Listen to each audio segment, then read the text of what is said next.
This is Millie Weaver. Infowars is trash. All right. More people being triggered.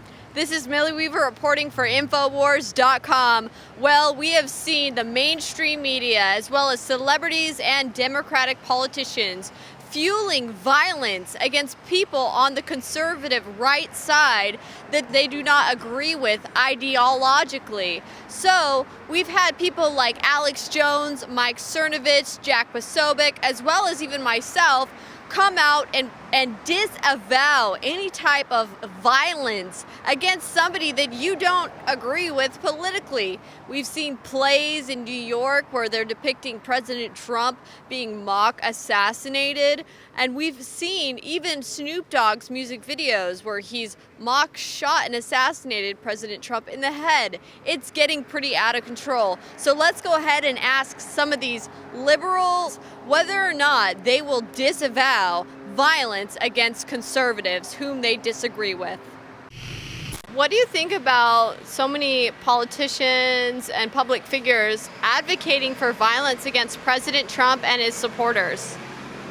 I don't think that's okay at all. I think that, the main thing is we don't want to do the violence. If you can tell, we have so many issues in London and everywhere else. There are better ways of handling what's going on without resorting to violence. That's why we have the law. That's why we have the Constitution, is to avoid those kinds of things.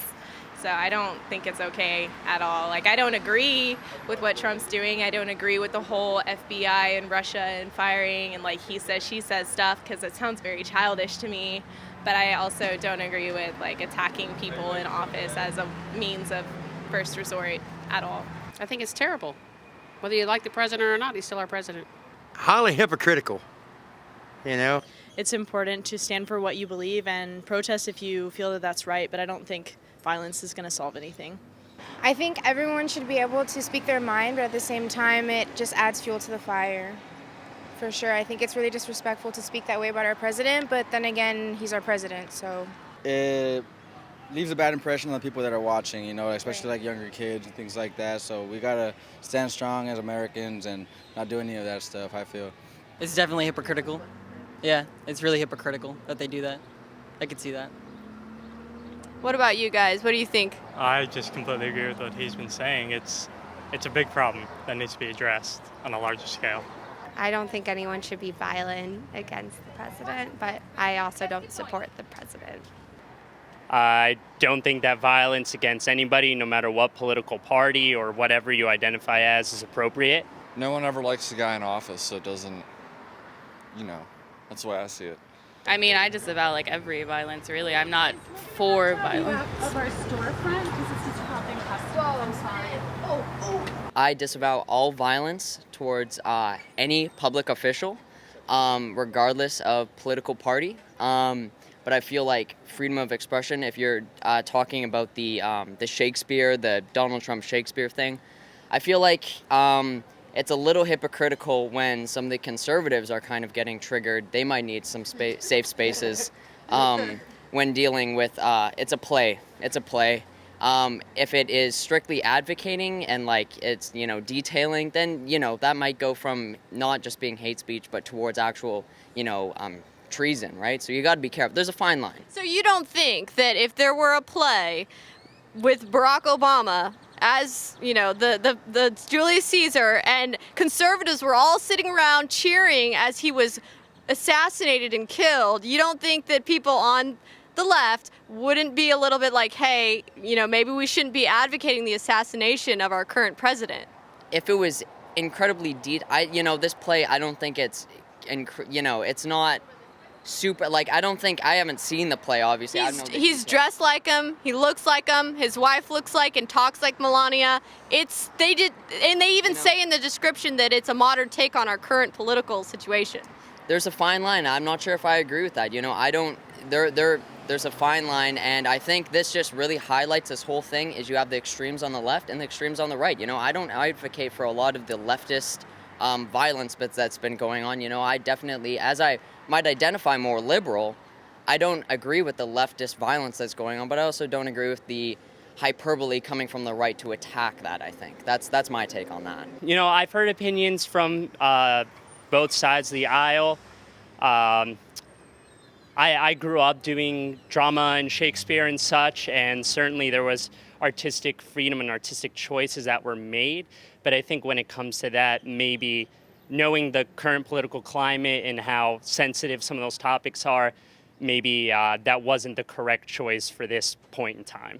I think it's an expression of free speech, but that free speech doesn't always mean appropriate speech. So I think it's something, first, context needs to be provided, but also I think if you're going to try to provide an effective message, you kind of need to not preach to the choir, as it were. I think you need to provide a more intellectual argument rather than just making something like a shock statement. That because those are examples of things that are designed to attract media attention, but they don't really say anything substantial. The thing where they did the Caesar in the park, I don't think that was as bad as Kathy Griffin. Kathy Griffin was terrible, but that was a play. And yes, they did depict Trump. They also depicted Obama when he was in office. And in the play about Caesar, they're not advocating for his assassination, and it caused the fall of Rome when he was assassinated. So if you took what the play says, if Trump was assassinated, it'd be terrible for America. There's always been problems like this, but I feel like with Donald Trump, they don't take him seriously, so they don't have that level of respect.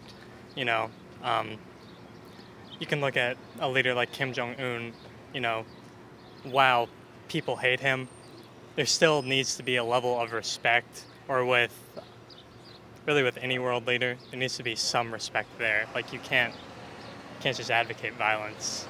There needs to be a diplomatic solution, not violence. Did you hear about the recent attempted shooting on the GOP members at a baseball practice? I did, actually, and it's honestly kind of funny when you think about it because, like, with the whole thing about firearms, it was a liberal that was shooting the conservative. Yeah. So that's just kind of ironic to me, but that's also just completely unacceptable. I don't think violence is the way to solve our issues. Like, that's what underdeveloping countries do, and it's not something that we should be doing. It's like, that's why we have the law, that's why we have the court, and like a more refined infrastructure, is because we shouldn't be doing that at all. How un-American must you be to shoot at a baseball game? You know, seriously. I mean, I tell you what, if the left wants to start this revolution, they need to get to a gun range. Because obviously this man didn't know what he was doing with that rifle. It's terrible. It's a terrible thing that happened. So I'm from Chicago, and there were a bunch of marches, like peaceful, like marches on like Trump's property there. There's like the big tower and like people doing that, and I think that's great and it sends a good message, but not the violent part. I think that's happened to multiple people, and now just because it's a bigger idea, because now it's politicians that are now being shot at. There's people every single day being shot at, and now it's a big deal. It's unfortunate it happened, but you got crazy people out there, so crazy people's gonna do crazy stuff, whether it's against a politician or a homeless guy on the side of the street. It's just people are shitty, so I don't see it as politically motivated, but I mean, obviously that guy had an agenda. Do you think that people on the left and Democratic public figures should come out and disavow this type of violence? I think everybody should disavow that kind of violence. Violence is not the answer regardless. So overall, do you disavow violence against people based on their political or ideological views? Yes, I disavow it. I disavow violence, yeah. What about you? Of course. And you? Yes. I feel like, yeah, because in this country, we're going to have both. So there has to be some sort of something to have peace. I don't think they necessarily have to agree on everything, but some sort of something to make them come together and work together, because a country divided isn't a great thing. You're listening to Infowars.com. Truth news. Don't let bugs get in the way of your outdoor adventures. The best way to dodge those pesky bugs this summer is with Be Away Spray by Emmerich's Essentials. Be Away Spray will help you combat insects and avoid itchy, inflamed skin while you're enjoying the outdoors. The aromatherapy essential oils have a pleasant scent for humans, but not for bugs. Many people have sensitive skin and cannot use bug repellent that contains DEET. Emmerich's Essentials brings you an organic product that is DEET-free. It is an all-natural spray that is completely free of any synthetic ingredients and preservatives. Organic oils are used to provide you with the most potent and purest formula. Go organic with Emmerich's Essentials and naturally repel bugs with Be Away Spray. Stop exposing yourself and your family to toxic ingredients. Visit InfoWarsStore.com and learn more about the new Be Away Spray by Emmerich's Essentials. That's InfoWarsStore.com.